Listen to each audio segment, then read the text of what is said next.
15వ అధ్యాయం నుండి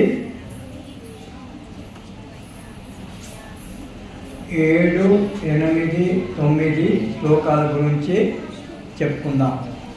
ఒక్కొక్క శ్లోకానికి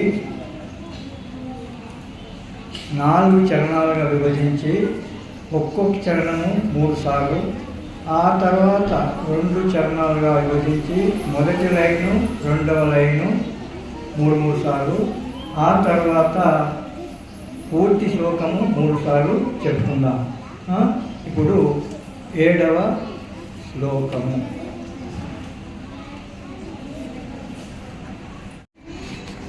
మనశ్శేష్టానీంద్రియాణి. ఇప్పుడు 4వ చరణం 3 సార్లు. ప్రకృతిస్థాని కర్షతి. ప్రకృతిస్థాని కర్షతి. ప్రకృతిస్థాని కర్షతి. ఇప్పుడు ఈ శ్లోకానికి 2 చరణాలుగా విభజించుకొని మొదటి చరణము మొదటి లైన్ 3 సార్లు. మమైవాంసో జీవలోకే జీవభూత సనాతనః.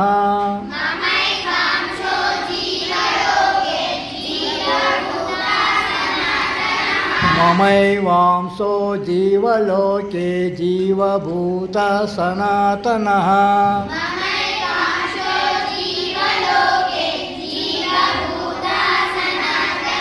మమైవాంసో జీవలోకే జీవభూత సనాతనః.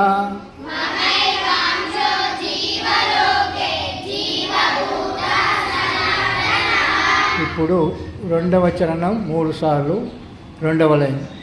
మనశ్శేష్టానీంద్రియాణి ప్రకృతిస్థాని కర్షతి.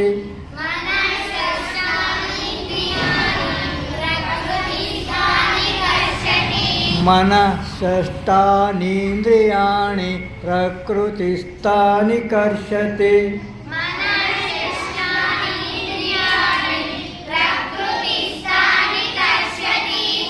మనశ్శేష్టానీంద్రియాణి ప్రకృతిస్థాని కర్షతి.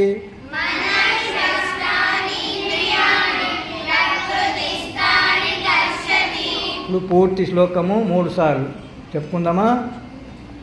మమైవాంసో జీవలోకే జీవభూత సనాతనః.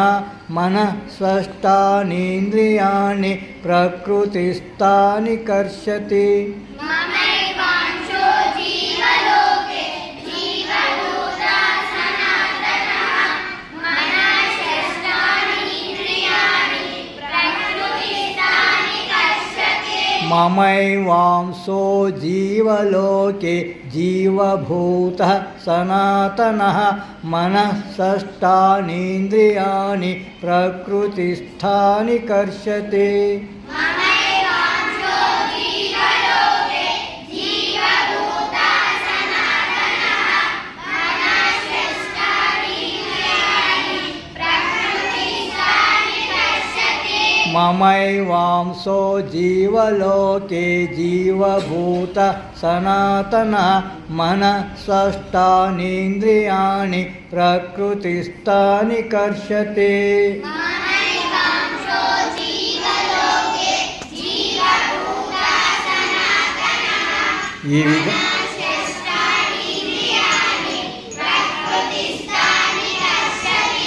ఈ విధంగా ఈ శ్లోకాన్ని మీరు 3 సార్లు నేను చెప్పినట్టు చెప్తూ ఉంటే మీకు తొందరగా వస్తుంది.